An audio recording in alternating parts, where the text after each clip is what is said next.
Hello મિત્રો, જય દ્વારકાધીશ, જય ઠાકર. તો આપણે ગુડ મોર્નિંગ, સવાર થઈ ગઈ છે.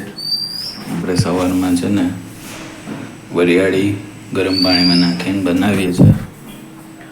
શરીરમાં જ્યારે વધારે ગરમી હોય ને ત્યારે આવું સવારમાં પીવું. એક વિડીયો જોયો તો લેટ્સ ટ્રાય કે શું થાય છે કે બોડીમાં ઠંડક થઈ જાય, હીટ ઓછી થાય બોડીમાં, જેથી કરીને એકને ને એવું બધું વધારે ગરમી ના નીકળે અને હીટ બેલેન્સ રહે.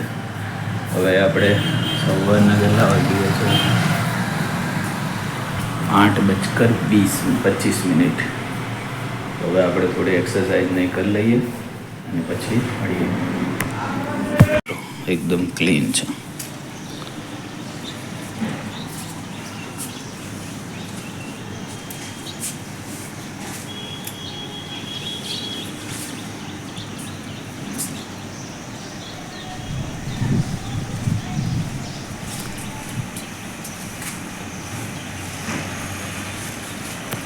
જો કોઈ પક્ષી આવ્યું છે માળો બનાવવા માટે.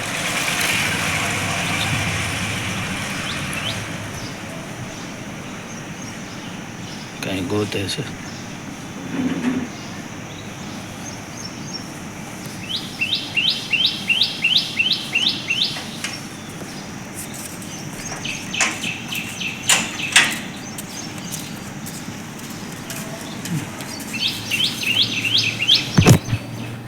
મિત્રો, પક્ષીનું કામ કરવા દઈએ, આપણે આપણું કામ કરી દઈએ. જો જે દેખાશે પેલા પાણીના કુંડા છે ને હજી ભરેલા છે, હમણાં ફ્રેશ પાણી ભરી દઈશું.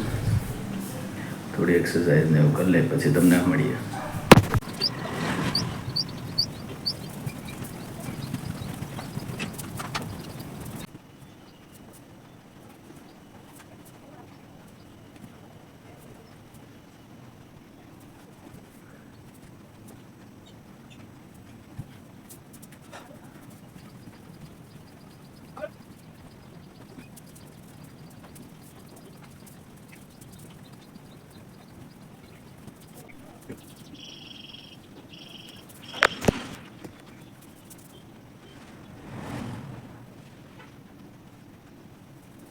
હેલો મિત્રો, તો બપોરનો જમવાનો ટાઈમ થઈ ગયા છે. આપણે જમવા આવી ગયા છે. આજે જમવામાં છે કેરી, પૌવા અને છાશ ઠંડી. તો ચાલો મિત્રો, બધા જમીને મળીએ આપણે.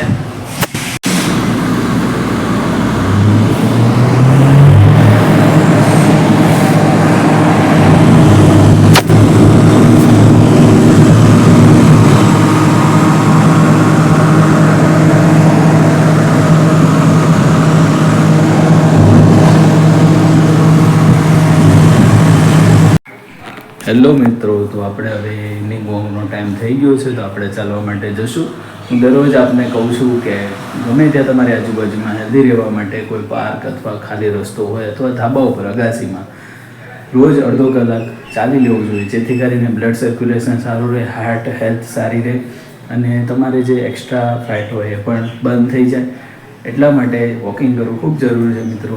તો કેટલા લોકો દરરોજ વોકિંગ કરે છે? કોમેન્ટ ડાઉન બિલો. તો બન્યા રહો આગળ બ્લોગમાં. હેલો મિત્રો, જય દ્વારકાધીશ. મિત્રો, જીવનમાં છે ને પૈસાનું મહત્ત્વ ખૂબ જ છે. જો તમને ફાંકો હોય ને તો એક પ્રયોગ ટ્રાય કરીને જોજો. ગમે ત્યાં તમે શોપમાં કે ગમે ત્યાં જજો, એકદમ જૂના ને એવા કપડાં પહેરીને જજો હોટલમાં કે ગમે ત્યાં, અને તમને કેવી સર્વિસ આપવામાં આવે છે, તમારી સાથે કેવું બિહેવિયર કરવામાં આવે છે. અને બીજી વખત તમે સારા સૂટ બૂટ ને એવા કપડાં પહેરીને જજો તો તમારી સાથે કેવો બિહેવિયર કરવામાં આવે છે. મિત્રો, અહીંયા કંઈ વ્યક્તિનું કોઈ મહત્ત્વ નથી. તમે કેટલા સારા છો મનના દિલના, પણ તમારા કપડાથી, તમારા પૈસાથી તમને જજ કરવામાં આવે છે. આ પ્રયોગ કરીને જોજો, તમારો બધો ફાંકો ઉતરી જશે કે તમને એમ થાય કે હું કેટલો પૈસા, બધા મારી ઇજ્જત કરે છે. પણ તમે આવી રીતે એક પ્રયોગ કરીને જોજો, અથવા ઘણાએ અનુભવ્યું હશે, કમેન્ટ કરજો. જય દ્વારકાધીશ. હેલો મિત્રો, જય દ્વારકાધીશ. મિત્રો, લાઈફ છે ને એ તમારી પડે પરીક્ષા લેતી હોય છે. અમુક સમય તમને એવો આપે કે તમને બહુ બધી ખુશીઓ આપી દે, અમુક સમય એવો આપે કે તમને દુઃખ આપી દે, આ એટલા માટે આવે છે કે તમને ખબર પડે કે તમારા કોણ છે, તમારી આજુબાજુ કેટલા લોકો સાચા છે, કેટલા તમારા ખરેખર તમારા મિત્રો છે, સગા સંબંધી છે, કે ખાલી નામ માત્રના છે. એટલે આ પરિસ્થિતિ એવી આવે છે, જીવનના દરેક ચેપ્ટર છે ને અનએક્સપેક્ટેડ છે. એ ગમે ત્યારે ગમે તે ભગવાન પાનું ખોલીને તમને એ પરિસ્થિતિ ઉપર લાવી દે. ક્યારેક ફર્શ ઉપરથી અર્શ ઉપર લઈ જાય અને ક્યારેક અર્શ ઉપરથી ફર્શ ઉપર લાવીને મૂકી દે. ક્યારેક તમારા સિતારા આકાશની બુલંદીને ચૂમતા હોય અને ક્યારેક ક્યાંક તમે જમીનના કોક ખૂણામાં પડ્યા હોય. એટલે લાઈફ છે ને બહુ અનએક્સપેક્ટેડ છે. ગમે તે પરિસ્થિતિમાં ગમે તે પત્તું આવી જાય તો એમાં ગભરાવાનું નહીં. હા, તમારા સારા સમયમાં કહેવાય છે ને છકી નહીં જવાનું, અને ખરાબ સમયમાં તો તમારે જાળવીને જ ચાલવું જોઈએ. પણ સારો સમય આવે ત્યારે તમે જે કર્મો કરેલા હશે, જેની જોડે જેવું વર્તન કરેલું હશે, એ તમને તમારા ખરાબ સમયમાં એનું ફળ જરૂર મળશે. જો સારા કામ કર્યા હશે, બધાને મદદ કરી હશે, તો લોકો તમારી મદદ કરવા જરૂર આવશે. પણ જો બધાની જોડે તમે એટીટ્યૂડથી વાત કરી હશે, એટીટ્યૂડ દેખાડ્યો હશે, તો પછી તમારી આજુબાજુમાં કોઈ નહીં રહે. આ વાતથી કેટલા લોકો સંમત થાય છે કોમેન્ટ કરજો. અને મિત્રો, સમય છે ને સમયનું કામ કરે જ છે. આજે સારો છે તો કાલે ખરાબ છે, આજે ખરાબ છે તો કાલે સારો છે. એટલે જીવનને માણો. જે પણ કુદરત તમને આપે ને પરિસ્થિતિ, એ પરિસ્થિતિમાં જીવતા શીખી જાઓ. એનું નામ જિંદગી. રાધે રાધે.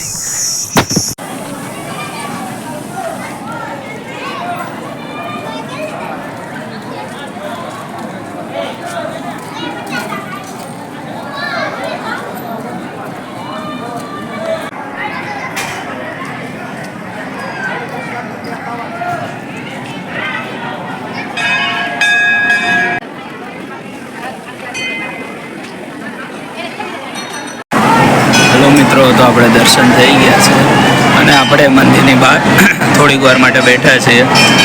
તો ગમે ત્યાં દર્શન કરવા જાઓ, કોઈ પણ ધાર્મિક સ્થળે, તો ત્યાં 5 મિનિટ બેસવું જોઈએ મંદિરમાં, જેથી ભગવાનનો જે વાસ હોય એ તમને પણ અનુભવ થાય અને શાંતિ ને એવું મળે આપણને. હવે દર્શન કરી લીધા છે, હવે આપણે ઘરે જઈશું.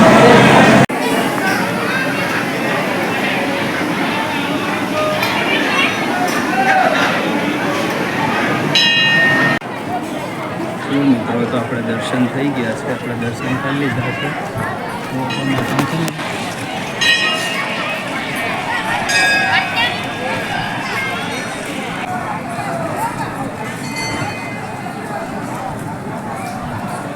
તો હેલો મિત્રો, આપણે મંદિરે દર્શન કરીને આવી ગયા છીએ. માતાજીના બહુ ભીડ હોય છે આ મંદિરે. માતાજીનો સાક્ષાત્કાર છે અને માતાજીના આશીર્વાદ પણ છે.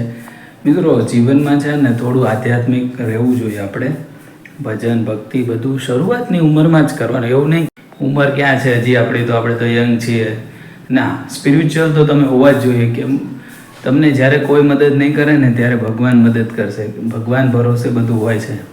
એ દયાળુ ખૂબ હોય છે. તમે જ્યારે માંગવા જાઓ ને, એ તમને બધું આપે છે.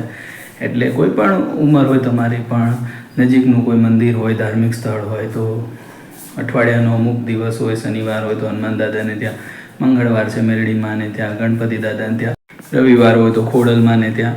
તો દરેક મંદિરનું તમે દર્શન માટે જઈ શકો છો. કોઈ પણ એક મંદિરનું એક અઠવાડિયામાં રાખી શકો, જેથી કરીને થોડું સ્પિરિચ્યુઆલિટી તમારામાં આવે, તમે થોડા આધ્યાત્મિક બનો.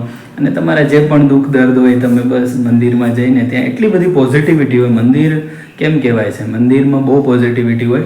ત્યાં તમે પગ મૂકો ને એટલે તમને બધા તમારા દુઃખ દર્દ બધું ભૂલાઈ જાય અને બધું ભગવાન માતાજીના શરણોમાં તમે આપી દો. ત્યાંથી તમે ખુશ, રાજી અને આનંદિત થઈને આવો. અને ત્યાં થોડીક વાર બેસવાનું રાખવું. એવું નહીં કે દર્શન કરીને બસ ભાગી જવાનું, એવું નહીં. 5-10 મિનિટ ત્યાં બેસો, ત્યાંનું વાતાવરણ છે એને ફીલ કરો.